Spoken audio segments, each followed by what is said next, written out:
Well, here we are at season's end. You want playoff coverage? We've got it. Top plays of the year? We've got that too. These guys over here, they want to bring some hardware home tonight. We've got that for them as well. This is the finale show of Gridiron Glory Season 19, so get the music queued up in the booth. It all starts right now.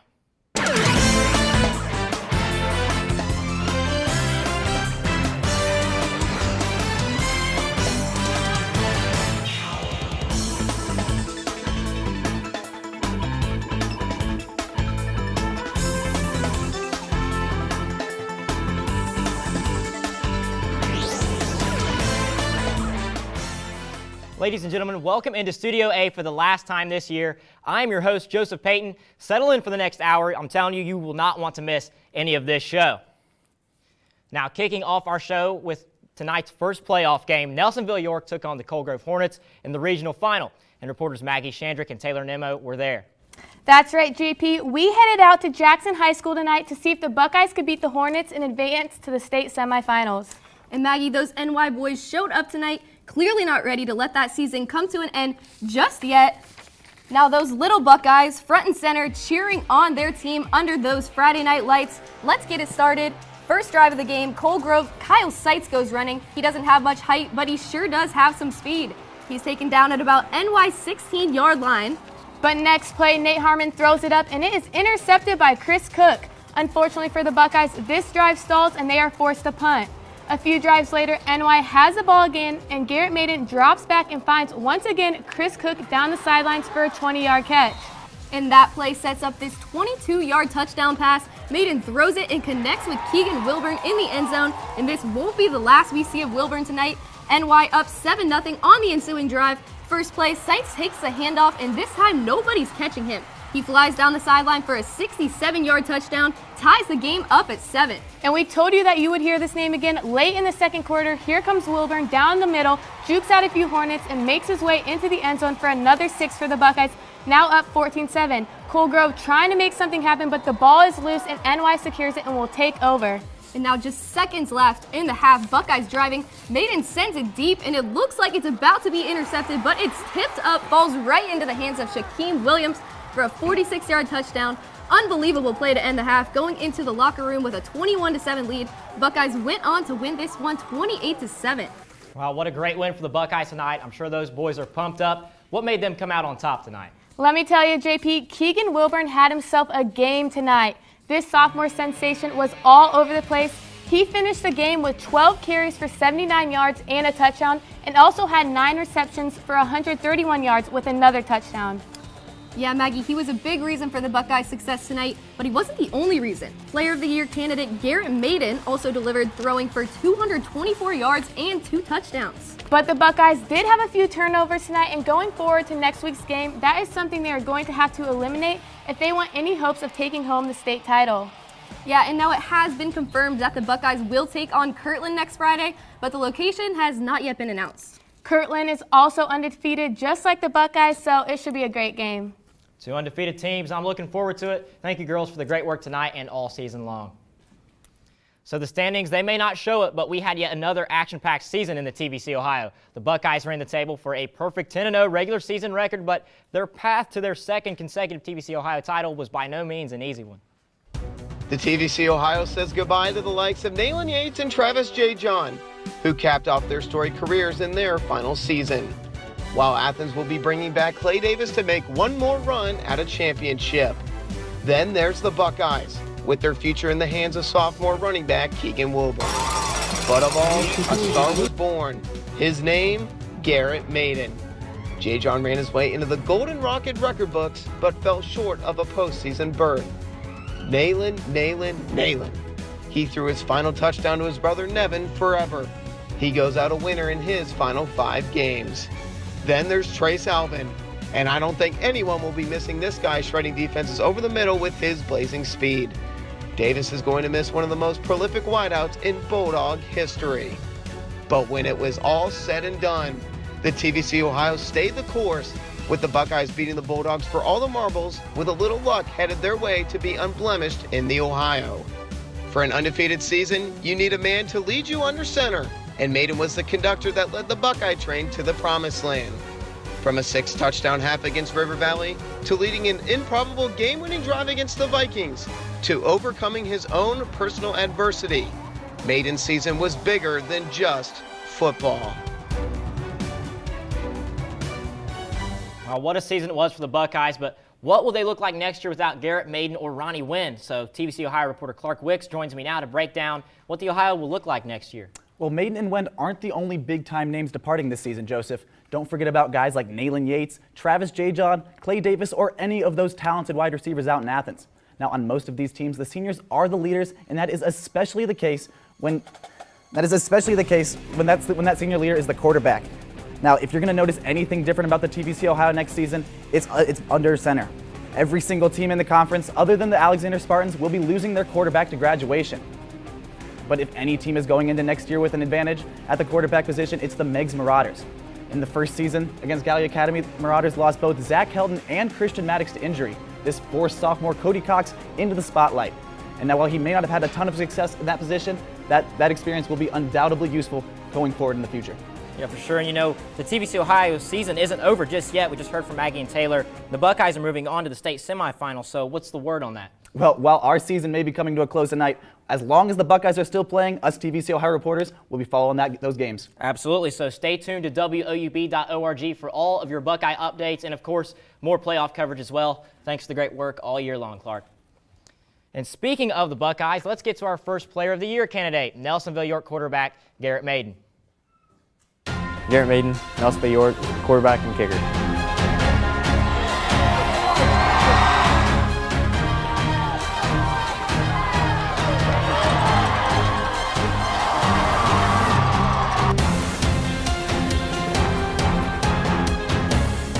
Going into this season, I didn't even think I'd even be close to a candidate. And I don't really like the term Player of the Year. I think we got the best team of the year. They're my brothers. We've been playing together since we were little kids. It's nice to have the whole group back together now. Oh, we got the greatest community in the state. I'd easily say that. I mean, even going back to what you were talking about my dad, everyone in the whole entire community was there for me. Well, it was my dad's number in high school. He always wanted me to play quarterback all through high school. He always thought that, as a dad, he always wanted me to play quarterback. Always thought I was the better quarterback. I was fine playing receiver, so I thought I did decent there too. Helped the team the best I could. We didn't have a lot of returners this year, and everyone without any experience came in at their positions, and we kicked all year. All right, now we've got Garrett over there on side set to talk with Eric Threet II. Yes, sir, Joey P. In Garrett Maiden's first season as a starting varsity quarterback, the Buckeyes won the TVC-Ohio, went undefeated in the regular season, became the #1 seed in Region 23, and now y'all are regional champions. Straight from the game, I'm here with the man, Garrett. Tell me, how are you feeling right now, man? I'm proud of my team, real proud of my team. You should have seen the stands. They were packed. Our whole community came. You always talk about your community and having such a strong and cohesive unit. What does it mean to this community, this regional championship? Football is everything over in Nelsonville, and they're loving it right now.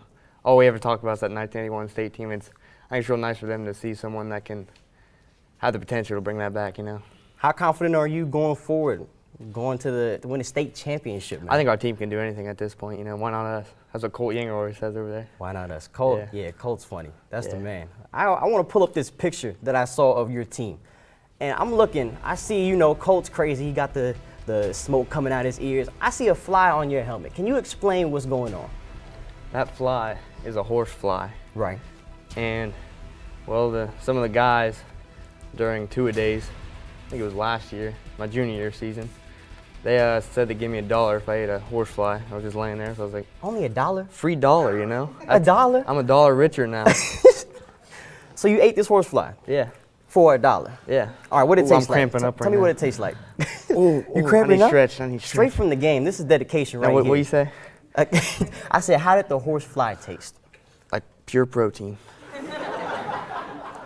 You heard it from the man right here, pure protein. Would you suggest to the public to try these horseflies? I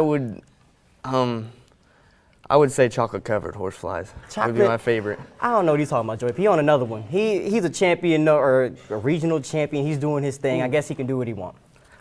Back to you, Joey P. Man, I don't know about all that, but if Garrett wins Player of the Year, maybe all of Nelsonville should have celebratory horse flies to eat. I don't know. We'll figure it out. We'll figure it out. All right. The TVC-Ohio, it was a two-team race all year. It came down to the final game of the season between Nelsonville York and Athens, and TVC-Ohio reporter Paul Roth has the story of the TVC-Ohio Game of the Year. October 27th, Rudder Field. The TVC-Ohio doesn't have a championship game, but the season finale between these two teams was as close as it could get to one. Athens was fighting for their playoff hopes, and Nelsonville York was seeking their first 10-0 season in 20 years. The first half was everything you could have wanted, a back-and-forth affair between two elite teams. The Buckeyes got on the board first with a 43-yard touchdown run by Garrett Maiden, just one of 5 Buckeye touchdowns that were over 40 yards apiece. But were the Bulldogs going to put their tail between their legs and give up after one play? No way. Clay Davis was a man on a mission, throwing 3 first-half touchdowns for Athens, who chased the Buckeyes until they knotted things up at 26 just before the half was over. But the Buckeyes were done playing with the Bulldogs. The defense clamped down and the offense revved up. They put up 26 straight points, shutting out Athens in the second half and running away with it on the back of this bad man. Colt Yinger. 12 carries for over 200 yards and 4 touchdowns? Have yourself a day, big fella. Well, that game capped off the Buckeyes' perfect regular season, and folks, they haven't lost yet. Thanks a lot, Paul. Now, our second playoff game tonight features 2 familiar foes, Philo and John Glenn. They've already played once this year, but the stakes couldn't be higher right now. Noah Wolf, he now joins us live from Zanesville to break it down.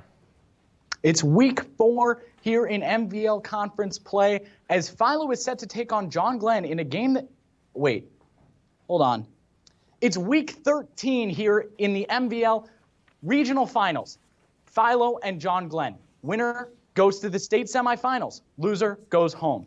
Now, both teams brought a lot of crowd, providing an atmosphere for this game that was absolutely electric, no pun intended. On John Glenn's first drive, they brought the ball into the red zone, but Casey Smith fumbles it, making it Philo football early on. John Glenn's defense stood tall, forcing Isaac Gill to commit an intentional grounding penalty in the end zone. That safety gives them an early 2-0 lead. Midway through the second quarter, Shane Bonner takes this one for 28 yards into Philo territory, and 8 plays later, Bonner runs it into the end zone, and a Justin Haycock run for 2 points puts John Glenn up 10-0. After a Philo 3-and-out, John Glenn marches down the field again. Their 7-play drive is capped off by this Shane Bonner touchdown run, 17-0 Little Muskies. Philo tried to strike back with seconds left until halftime. Casey Smith has other ideas. He picks off this Isaac Gill path, and on the very next play, makes a Superman-style touchdown catch in double coverage, 24-0 into halftime. The Electrics look to shorten the deficit, but Isaac Gill throws another interception, his 3rd of the game. On the next drive, Shane Bonner punches this one in again, his 3rd touchdown of the game. He puts the Muskies up 31-0, and they go on to win 38-7. Well, geez, at the end of the first quarter, it was 2-0, yet John Glenn showed no struggle in scoring later on. So what was different about that first quarter? Yeah, Joey P., after that first quarter, I really expected this to be a defensive struggle of a game, but the Little Muskies really ran away with it. And honestly, I expected better from Philo's defense. They surrendered 2 touchdowns 2 weeks ago, only 1 last week. During the first quarter, I thought we were seeing another great defensive game from the Electrics, but they allowed the Muskies to score 22 points in the second quarter, and after that, there was no catching up. So Philo's defense, they didn't live up to your expectations. How about their offense? This is an offense that scored over 30 points in both of their playoff games this year, and they only put up 7 today. One reason they've been so successful this season is their quarterback, Isaac Gill. His abilities, both passing and rushing, normally cuts through opposing defenses. Tonight, though, the Little Muskies defense held him to a 38% completion rate, 115 passing yards, and only 36 yards on the ground, less than half of his regular season action. For Philo to get the win tonight, they needed another great game from Isaac Gill, but the Little Muskies just shut him down. Now, John Glenn, with their win tonight, they will qualify for the state semifinals for the first time in school history since 1980, where they will face Clinton Massey. Geez, I'm definitely excited for this team. I know you are, Noah. Get home safe tonight. Thanks for the good work, my man. Now, at the beginning of the season, we weren't sure what to expect in the TVC-Hocking, but as the season went on, the race heated up. So Samantha Wiesnith recaps this year in the Hocking. At the start of this season, the winner of the TVC-Hocking crown was up for debate. Teams like Waterford and Trimble dominated last year, but lost a lot of big names.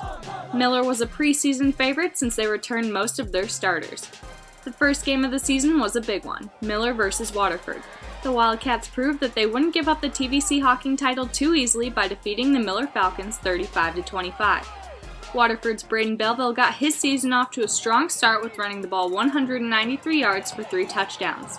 The Wildcats' only loss in the regular season was in a non-conference game against Fort Fry, giving Waterford the TVC-Hocking crown.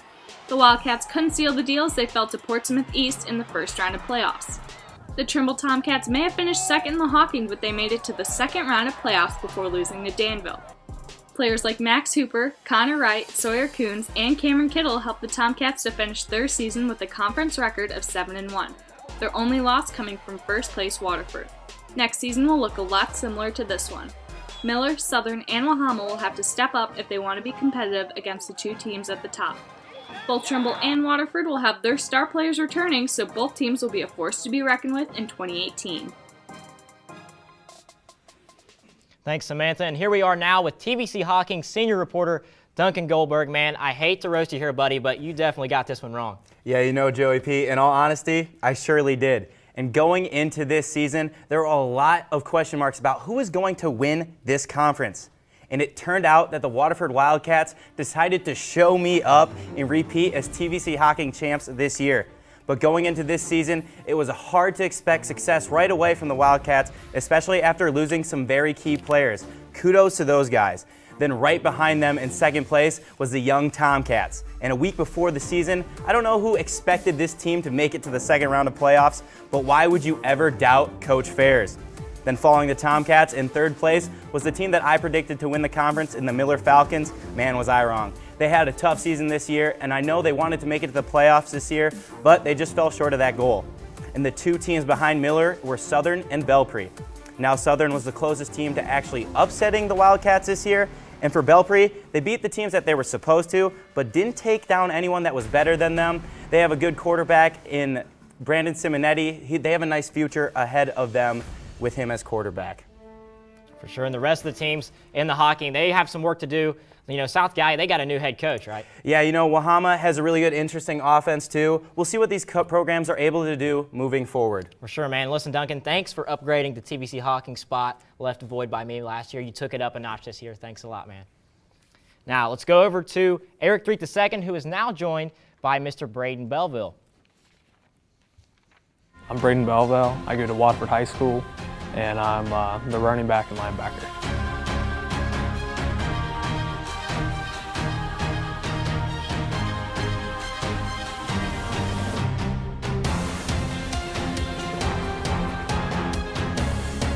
I couldn't have done anything I did this year without my teammates.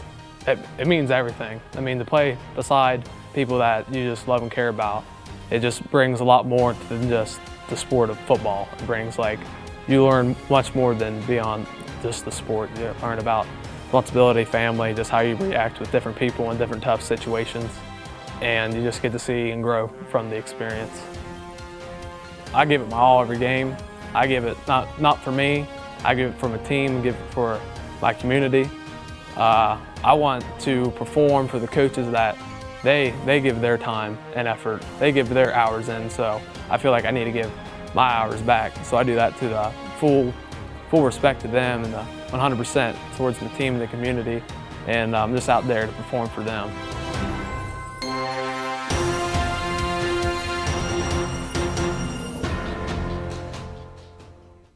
Five times this season, Braden Belleville reached the end zone 4 times in a game. Highlights for days, power for days, and he's only a junior. Braden, what's up, man? How you feeling? No, I'm feeling good. Proud to be in this position and represent Waterford. You see all the lights and the cameras. Are you a little nervous? Oh yeah, never been in anything Oh like man, that. it's all good. We're gonna relax you because we get to roast Duncan a little bit. Oh yeah. You guys set the tone early with talking about Miller. Yeah, I saw you throw your hands up. Yeah, he was wrong. How did you go out there? What was your mentality when you saw that we didn't pick you guys to win the TVC-Hocking? Like, we've been doubted plenty of times, and then we've been proving people wrong, and that's what we want to do again. How did that feel to come out and get that first victory against Miller? Great. Set the asset for the season, and showing that we can come together as a team and win. And y'all were strong throughout the entire season. When you look back on everything, what was your favorite part? Just how we got to keep growing as a team, and just growing as a team, being a family, just gave us the ability to win. And I can see you brought a whole gaggle of people here with you tonight. What does it mean to have that family, that community? I mean, no man can do it by himself. That's football. You can't. And having a team and that you can call family like this means that you got passion, and you got people that will want to win with you, and then are determined. Just not no one person. It's everybody's team. Yes, sir. That love is real. Thank you for being on with me, Braden. Joey P, back to you, my man. Braden Belleville, you hear him, he's a team player. I'm sure all of his teammates that are here with us right now appreciate all the kind words he just said. And now, for this year's Game of the Year in the TVC-Hocking, we had to give the nod to Trimble's playoff win against Lucas. Getting to the playoffs has been an easy task for the Tomcats, and winning home playoff games has been too. But going on the road in the playoffs, that's been a different story. This year, though, that road playoff losing streak would end as the Trimble Tomcats took their talents to Lucas High School and won their first road playoff game in their school's history over the Cubs 20-19. The game was back and forth all night long, with the Cubs jumping out to an early first quarter lead as the Tomcats struggled to find their footing. But in the second quarter, those Tomcat paws got going as they tied the game up at 7-7 with 2:44 left in the half. And then with 10 seconds left, they would take their first lead, making it 14-7. But in the third quarter, the Cubs started ripping off big plays and were able to make it 14-13 after missing an extra point. But the Tomcats would come back with some offense of their own in the third quarter, making it 20-13, also missing an extra point. Then in the fourth quarter, on the Cubs' final drive of the game, they would march all the way down the field and make it 20-19, but would go for two to try to win it all, but were denied by the Tomcats' defense. The Tomcats proceeded to bleed the clock dry on their next possession and move on to the next round of playoffs, and landing them the best TVC-Hocking game of the year. Geez, what a game that was. And with the backfield that Trimble has returning, they could be in the same exact spot next season. But as we know, Trimble's season is over now, so you'll have to wait for basketball season to see them next. But speaking of the Tomcats and basketball, I'm joined now with Hardwood Heroes Trimble reporter Nick Niehaus. Yeah, Joey, you know how much I have loved covering the Tomcats in basketball for the past 2 years, but I'm trying something else right now. I'll be wearing the gold trim, and if you don't know what this means, it means I will be serving as the new host of Hardwood Heroes for the upcoming season. This is something I've been wanting to do for a long time, Joey P. Something I'm very excited about. Hey, we're all excited for you. That's some great news for you and for this place as well. Do you think you'll be able to follow up Eric's performance last year? Well, I know that I have one advantage over Eric, and that's on the court itself. So I don't know about that, but it's hard to follow such a great talent as Eric, so we'll just have to wait and see. So what do you got coming up? So, well, the season's quickly approaching, and we are beginning our coverage right away. So make sure to check out all of our content on our various platforms, Twitter, Facebook, YouTube, all that good stuff. We'll have all the basketball coverage you need for the TVC. Well, once again, that is some exciting news for you, my friend, but it is my understanding that you still have some work to do right here first. So what have you got? Well, that's right. From my time covering the SVC this year, I was able to watch a team that never gave up when facing adversity. And the Southeastern Panthers showed just how much this season has meant to them. The Southeastern Panthers' success is something that can never be taken away from them, especially since just 3 years ago, they had a winless season. It's completely different, you know what I mean? The attitudes of guys are completely different. You're expected to win now as to where you're expected to lose, and that just makes you mad, you know what I mean? Like Carson said, it's been 16 years since our last playoff game. Never won a playoff game, so to be the first quarterback to win a playoff game for this school, it would mean a lot to me. Players on this Southeastern team think that what they've done this year means a lot more than just winning games. It's time to, change the tradition. Our tradition was, losing, and we dealt with it. But last year, we came out and we changed it. We went 6-4, and then this year, going 10-0, it's great. And not only have they changed the tradition, but they've also been able to change the love of the game for themselves. We just kept losing, and halfway through the season, I was like, man, I just want to get out of here. We're not going to win any more games. And then we just started picking it up over the past few years, and now I don't want to quit. I just want to keep playing and playing. And with all that recent winning, Southeastern's been able to live out their team motto. So it's do what winners do, you know. When no one's looking, how are you going to react and what are you going to do to be a positive influence? Day-to-day activities, at home, around the house, in town, playing with your friends, whatever it is, do what winners do. Winners are going to do those right things, and those things are going to equate to the football field. From what we saw on the field this season, Southeastern did what winners do. 1, 2, 3, 2.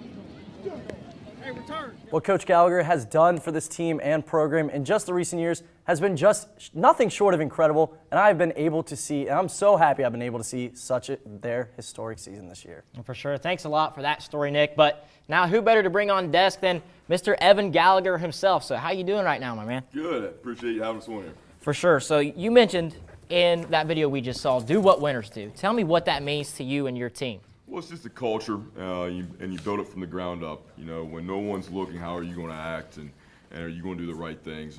And football is a great game, and you know, we're just trying to teach these guys to be great husbands and fathers and great employees.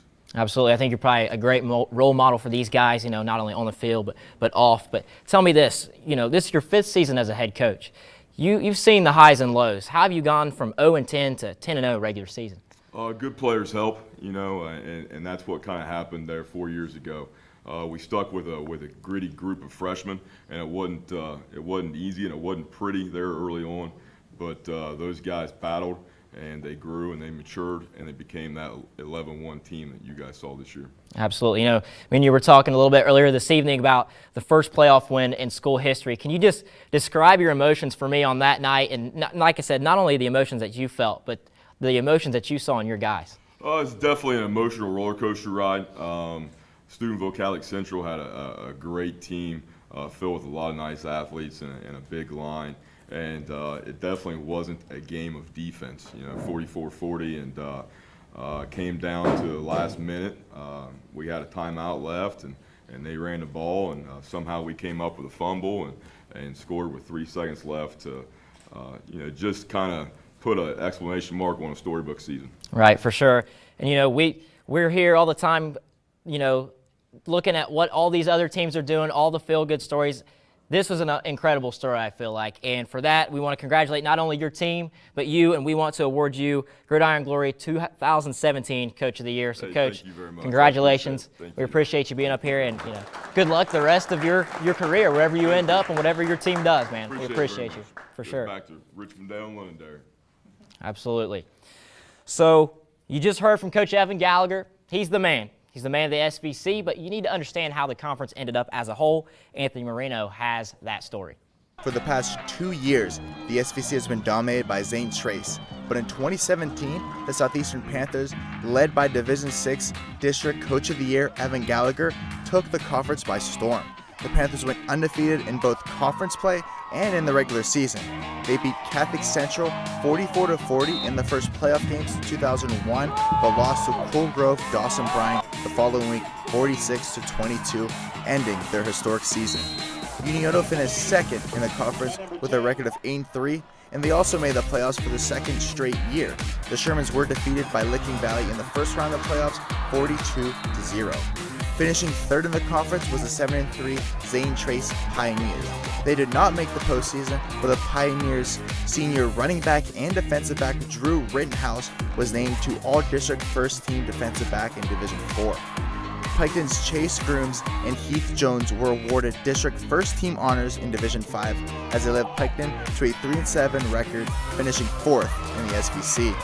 Rounding out the SVC was 3-7 Paint Valley, finishing 5th, followed by 3-7 Westfall, and finishing in the 7-8 spots were 2-8 Adena and 2-8 Huntington.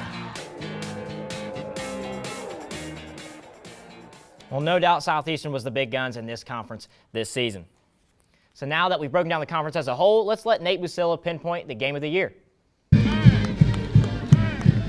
The Southeastern Panthers and Unioto Tanks met in Week 7 in what was essentially an SVC championship showdown.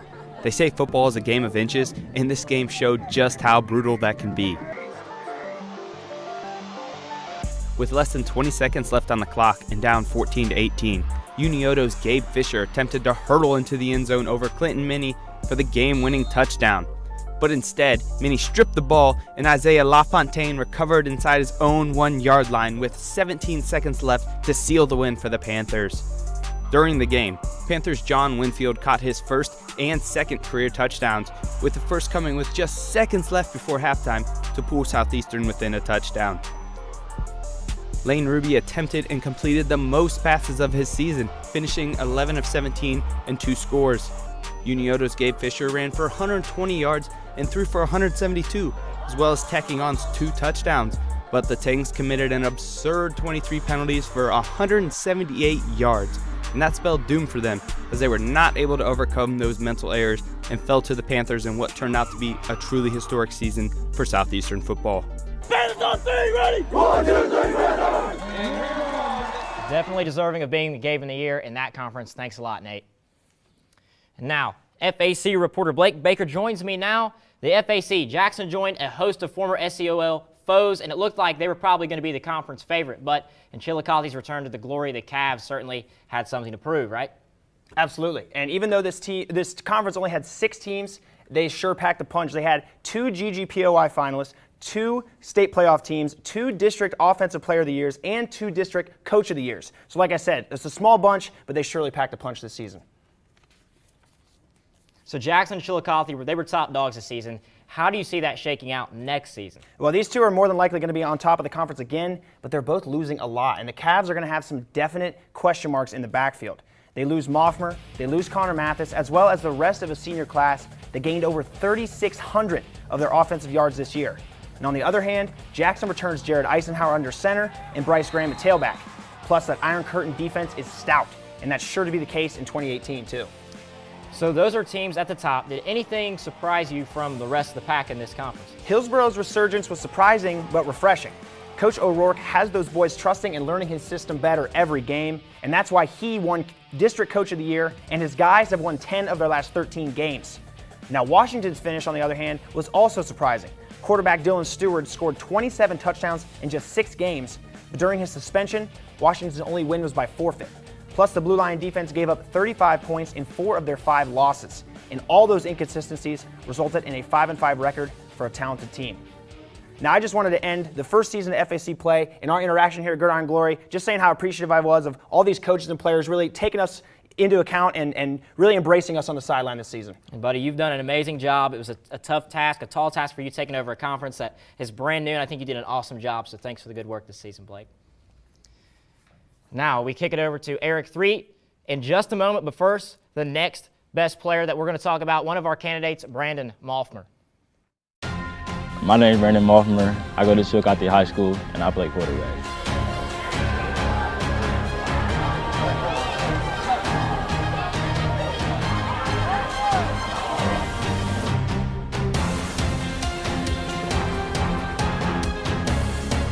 This Gridiron Glory Player of the Year, if I win, it's just not just for me, it's for my team, just because I can't do anything without them. So, just because it was our first league title for Chillicothe in 27 years, and so I'm just being the first ever FAC champs.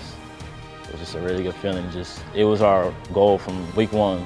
We just knew what we had to do. The life lessons they gave me, they just told me, like, throughout practice, they would just tell us, like, okay, this is a life lesson, this is a life lesson. After we lost to Went Woods in week 11, my DB coach came up to me and just told me, whatever you need in life, you know, you can always give me a call. And it was the same thing from all of them. So just knowing that they'll always be there for me just makes me feel good.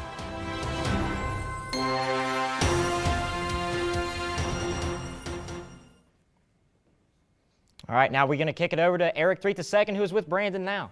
Yes, sir. Mr. Moffmer led all quarterbacks in rushing yards and touchdowns. He has a Southeast Ohio District Player of the Year under his belt already, and football isn't even his best sport. Brandon, what's up, man? How you doing? I'm doing good. So talk about basketball. Congratulations on your scholarship. How does it feel to already have your future planned out with college? It's nice. It's just, I'm kind of just like chilling just for this season, upcoming season. I don't have to worry about where I'm going, what I'm doing. I already know like where I'm headed. So I'm just doing it for fun now. Yes, sir. That's what you got to do. And congratulations on a great season. When you look back at this football team and you're talking about your teammates, I want to bring up a tweet that you had. When you're talking about your accolades and things that you brought up, you talked about your teammates and how much they mean to you. When you look at this quote and it says, shout out to your offensive line, your wide receivers, what does your team mean to you? They mean everything to me. It's just, I always tell them they don't get all the credit. It's mainly me, but it's all because of them. Like, I can't do anything without them. They say, oh, yeah, you can do this and that all by yourself. And I'm just like, no, it's really not me. It's all of us, really. And it comes back to family. You also talk about your family and your dad and how much he means to you. What does it mean to have that strong family backing? It's great just knowing that I have my father in my life. I know there's a lot of people that don't have fathers, so just having a strong father, just my upbringing was great. So I grew up in the church, so he just taught me what's right from wrong and everything. So. All right, my producer told me in my ear that you're the Gridiron Glory host. Say your intro real quick. All right, my name's Braden Belleville, and I'm the Gridiron Glory host, and I'm only here so I don't get fined. I mean, I think that was cool, Joey P. I would have liked to see the energy picked up a little bit. You think he should do it again, or should we let him slide with that? I mean, I'll let him slide. You know, first time on live TV, that's okay. All right, my man. Thank you for being on with me, Brandon. Thank you. Good luck with you. Thank you. All right, folks, that was Brandon Belleville, one of the most electrifying players in this area. Well, this year might have been the first year for the FAC Conference, but it brought old rivalries back to life. FAC reporter Will Collins has the story of the FAC Game of the Year between Hillsborough and Washington Courthouse. The reason we picked this game for FAC Game of the Year is because of what a high-scoring, intense matchup it was. It was an offensive battle in which both teams traded score after score all game long. In the first quarter, after a long 40-yard touchdown by Josh Keats of Hillsborough, Washington Courthouse backup Rich Burns threw a pair of touchdowns to his favorite target Eli Lynch, putting the Blue Lions up 14-7 in the first. Hillsborough would come storming back, though, with this 17-yard rumble by Deion Burns, one of his 3 touchdowns on the night. This one tied the game at 14. To start the second quarter, Rich Burns and the Blue Lions would answer the Indians on Burns' 3rd touchdown pass of the night. This one to Zane Nelson, 20-14 Blue Lions. After adding a score of their own and going into the locker room up 21-20, Mason Swain and the Indians would pick up right where they left off, with Swain completing this 66-yard touchdown to Britton Haynes, 27-20 Hillsborough. Now fast forward to 4 minutes to go in the game. The score is 41-34 Hillsborough. Courthouse has just recovered an onside kick. Rich Burns now throws this pass to Zane Nelson down to the 4-yard line. Hillsborough would hold them to 4th and goal, where Devin Gallimore would intercept Burns' pass. But this game is not over, folks. On their next play from scrimmage, Hillsborough's Deion Burns would fumble, and Washington Courthouse would recover. Hillsborough's defense had to hold a 4th and goal again, and quarterback Mason Swain turned cornerback would bat this pass away, sealing the victory for Hillsborough. Well, after battling it out, Hillsborough finally came out with their first win in this rivalry since the 2005 season. As always, thanks for the great work, Will. Okay, so now it's time for you to meet our next Player of the Year candidate, Jackson's very own Blake McCoy. Blake McCoy, Jackson High School, running back.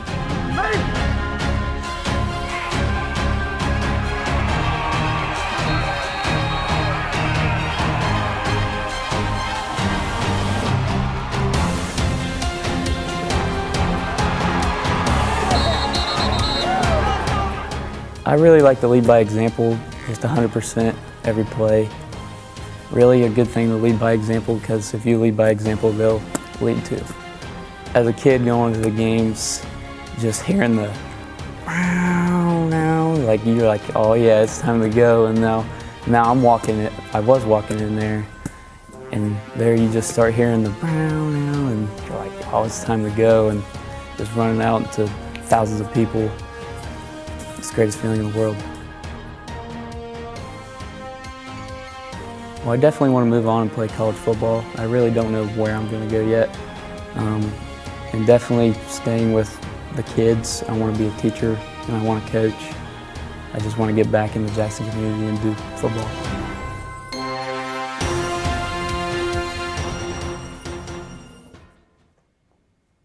All right, let's kick it back over there to Eric, who is with this FAC star, Mr. Blake McCoy.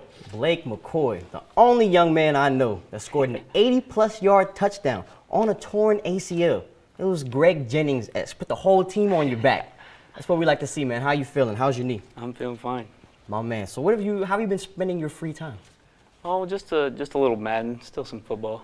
A little Madden. Who's your favorite team? The Browns. Oh, that's funny. Do you use them on Madden too? Yes. How successful are you with that? I am pretty successful. I don't believe you. I don't believe you. All right, I need you to tell me what advantages the Browns give you when you're playing Madden. What's good about the Browns? Me. That's it? Yep. Just one word answer? Okay, you know what? I guess I can't. I just have to play them and let you guys know. I want to bring up a picture from your freshman year, or I guess not your freshman year. You got that jacket your freshman year. Yeah. You stepped on to a Jackson team that has been strong and dominant since you've been there. Mm-hmm. What has that been like being a part of that unit? Well, in Jackson, it's a tradition to win games. Like, you're expected to win every time you step on the field. And if you don't win, nobody talks to you at all. Like, I'm dead serious. Nobody talks to you at all. If you win, they're like, you played a heck of a game. So it's just. What does it mean to be a winner? Just to know you have the tradition and the coaches, the staff is amazing in Jackson. Like, you just know that you got you're in the hands of a great coaching staff that you know. Foundation. Yeah, the foundation. And you just know you're going to win ball games no matter who we're playing, or it's just, we're going to win. What are you going to miss most about this team? Definitely just playing with my team. Like, I've been all the way through Pee Wee with them. I mean, we used to be split apart, red and white, but now in middle school we went back together, and it's just playing with my brothers. I mean, they're not actually my brothers, but they're my brothers. Like, I love them. My producer wants me to make that noise that you had on the video. What noise was that? What were you doing? What is that noise that you come out to when you step out on the tunnel? Oh, the Iron Man song? Yeah, the Iron Man song. I am Iron Man. Oh, I like that. You put the bass in your voice too. I like that. That's how it goes. Oh, that's how you got to be, man. Thank you for being on with me. Good luck with you. Thank you. Joey P, for the last time, I'm going to toss it back to you. All right, thanks a lot, Eric. That was Blake McCoy. You can tell this guy really takes a lot of pride in suiting up in the red and white. Now let's move to another conference, the oh-so-competitive MVL. Let's check out how this season ended up over there. Tri-Valley, with an undefeated conference record, took first in the MVL once again for the 7th year in a row. Tri-Valley's offense is led by Andrew Newsome, who is a Player of the Year nominee. Philo and Sheridan did not fall far behind, finishing 3rd and 4th respectively. Isaac Gill was Philo's key player. He played both sides of the ball as a killer defensive player and had 1,549 yards as a quarterback. Another key player was Justin Haycock. He received surgery for his sunken chest, but came back to help John Glenn finish as MVL's runner-up. John Glenn was also one of 3 teams to make MVL history, along with Philo and Tri-Valley, as this is the first time 3 MVL teams had made it to the regional finals. Some big games in the MVL this year: John Glenn versus Tri-Valley. Ultimately, Tri-Valley's speed and good defensive reads led them to a 20-13 victory. Next, Tri-Valley versus Sheridan. In this rivalry, Tri-Valley was down 14-3 at half, but came back to win 24-14. Sheridan versus Philo, nail-biting game, came down to just 3 points and who would make the least amount of mistakes. Philo came out on top, 21-18. Looking forward, the MVL is losing a lot of talent. Sheridan is the only team that finished top 5 that will be returning their quarterback. It will be a rebuilding year to come for a lot of these teams.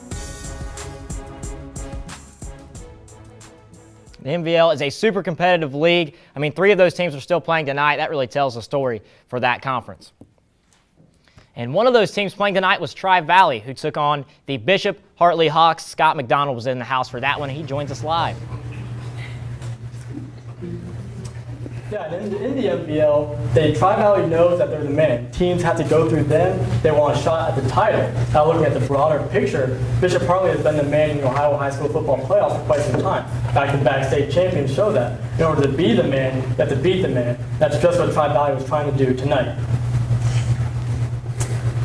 This Valley is looking to advance to their first state semis in school history. On Hartley's opening drive, the Hawks marched right down the field and scored. The possession was capped off by a 39-yard touchdown pass right here. Anthony Carfanger rolls out. He finds Ben Dankow, who makes the first man miss, makes the second man miss, and he's going to walk in right in the end zone, 39-yard touchdown. That was on 4th and 5, but they missed the extra point. That's 6-0 Hawks. Tri-Valley answers. Andrew Newsome up the gut on the draw, 2-yard touchdown, and they would miss the extra point as well, 6-all. And as they did all day, the Scotties defense stifled the Hawks offense. Nothing doing on the outside, nothing doing on the inside. The Scotties stood their ground in their gaps and limited any ground attack. Following a 3-and-out, of course, it's Newsome again, this time from 4 yards out. XP is good, 13-6 Scotties. Fast forward to late in the fourth. Hartley down 13-9, driving into the Scotties' red zone. Carfanger, he's going to roll out. He finds Ben Dankow. He dives in the end zone, but the legal man downfield brings the score back. Penalties absolutely killed Bishop Hartley tonight, and you cannot be that undisciplined at this stage in the playoffs. Scotties stop Hartley on 4th down, and they can celebrate in the regional championship. Champion Scott, you mentioned though the penalties on Hartley. How much of an impact did it have on the game? Well, it has a huge impact. The penalties would come at the least opportune time for the Hawks and happen too often. Hartley would have a large gain only to be negated by a penalty that would push them back against the Scotties defense. You cannot continue to be pushed back behind the chains. Then this defense for Tri-Valley, holding an offense that typically scores well over 30 on average, keeping them to single digits. Walk me through how the Scotties did that. Well, it was the athletes on the outside. The linebackers and corners stayed in their foxhole and didn't give up ground. Everything was forced back inside where the bulk of the defense was. And against a team that is usually so effective in running the ball, it forced Hartley to escape their comfort zone. And when that happens, it usually plays into the hand of the defense. All right, Scott, let's talk about Tri-Valley's offense tonight. They were able to score 13 points in their first 2 drives. So what was getting it done for them? Well, it was the outside runs, the sweeps, especially with Caleb Craig. The receivers did an excellent job stalk blocking and also sealing in the backers. It was a huge success, and the scoring drives helped the Scotties gain the control of the game. And so now we just found out that they will they'll have a rematch with St. Vincent St. Mary next week, and they're hoping for certainly a different outcome this time. All right, Scott, thanks a lot. We're not done with you yet, though, so stick around out there, okay, buddy? All right, now let's talk about a guy who can't join us in studio tonight but is standing by. Let's talk about Player of the Year candidate Andrew Newsome. Andrew Newsome, Tri-Valley High School, and I play quarterback.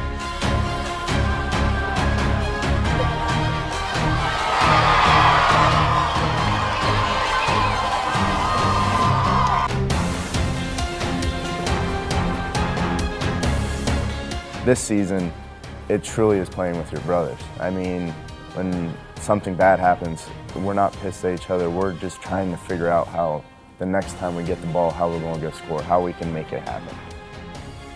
I practice a lot of positive thinking. I always make it a point at halftime or whatever the situation to go and tell each guy that we're going to win this football game, that we're going to give it all we got, and we're going to win the game. Chuck Gresham. He's my speed and agility coach. There was a point after I broke my ankle in that whole period where I lost my love for football. He brought that spark back to me and made me believe in myself again, made me believe that I could help my team if I just kept working harder. And that just led to me feeling like this season I had nothing to lose.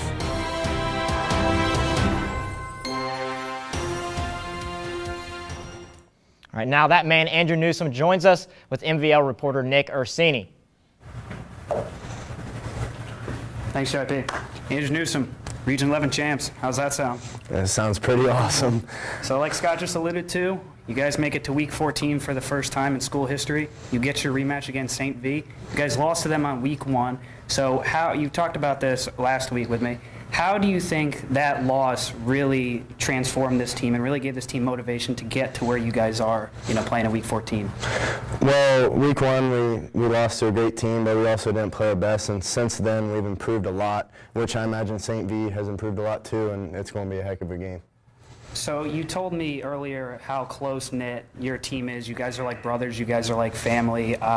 What do you think winning GGPOY would mean to the community, to your teammates, to your actual family, to your teammate family? What do you think that would really bring to Dresden? I don't know. A lot of people came out here tonight to support me, which that's really nice, and I really appreciate it. But as a team, I think our goal is to just keep going on in the playoffs and win this week, win next week, and hopefully just win it all, and hopefully just keep on playing. Sounds good. We're going to find out really soon who wins GGPOI. Tri-Valley High School, Region 11 champs. Joey P., back to you. All right, thanks, Orsini. And stick around out there, guys. The Player of the Year award, the trophy, it's all going to be given away in just a moment.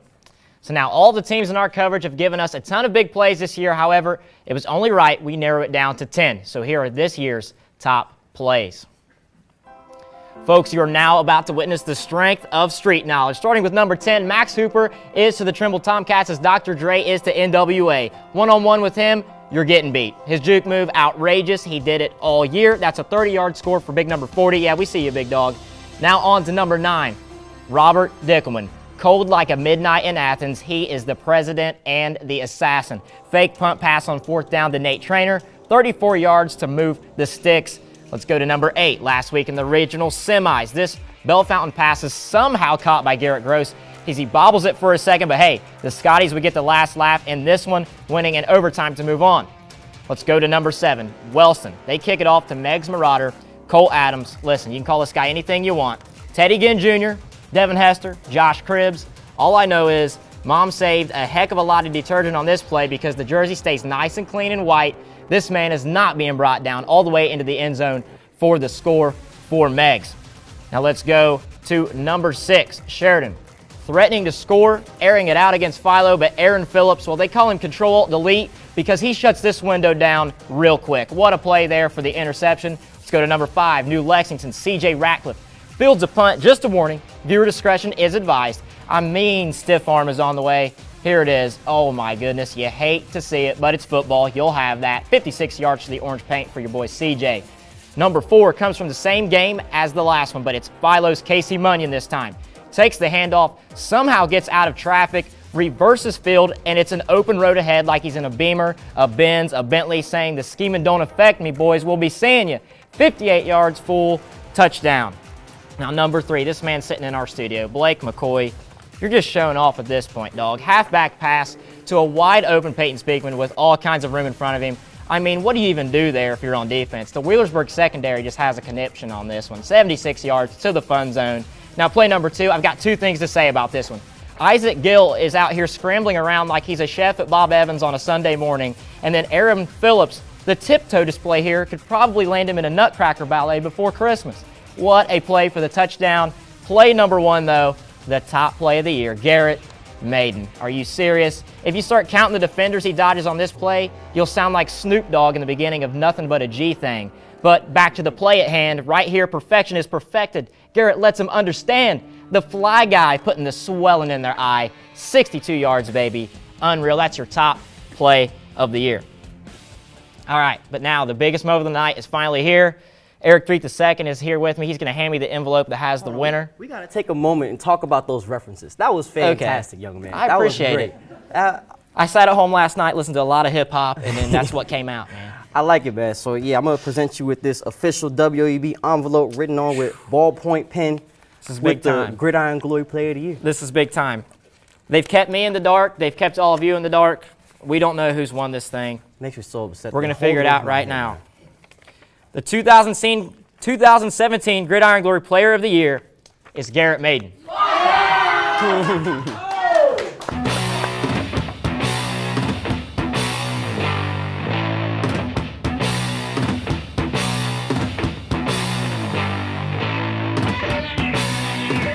going to kick all year.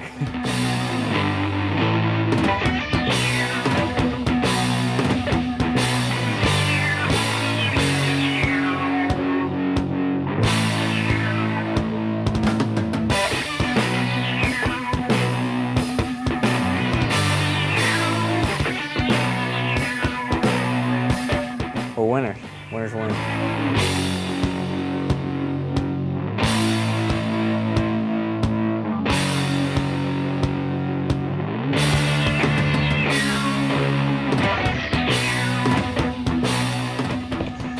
All right, Garrett Maiden, Player of the Year. Listen, man, I don't want to ask you the same questions that Eric has, but just tell me what you're feeling right now, dude.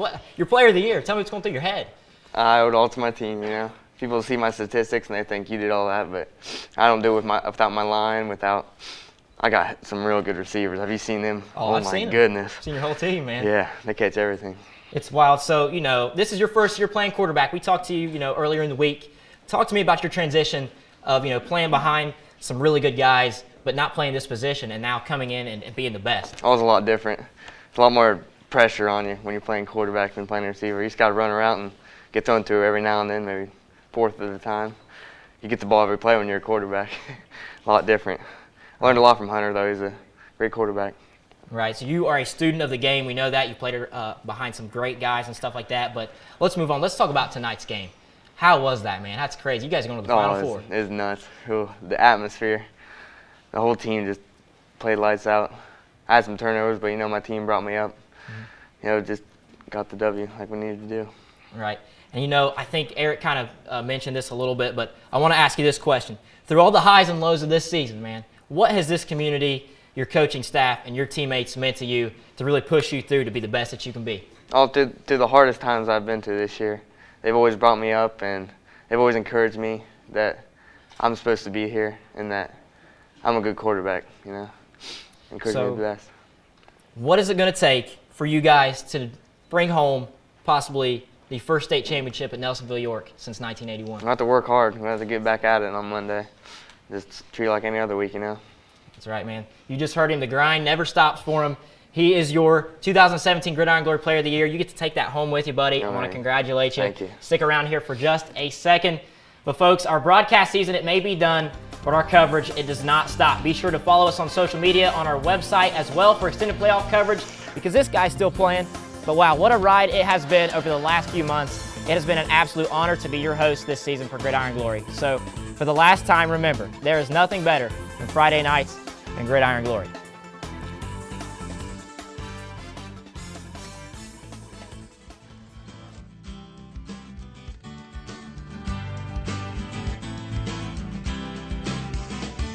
There was a time I was the king, living the all-American dream, quarterback of the football team. And we had worked so hard in the August heat, 2 times a day, 6 days a week. Senior year, 17. The butterflies I felt there before that first game left when the whistle blew, as fast as they had came. When I said, you go short and you go long, and said we never make it, but they were wrong. And just let the scoreboard tell the story. 'Cause it's first down in our lives to go. You won't forget these times, you know. Friday nights and Gridiron Glory.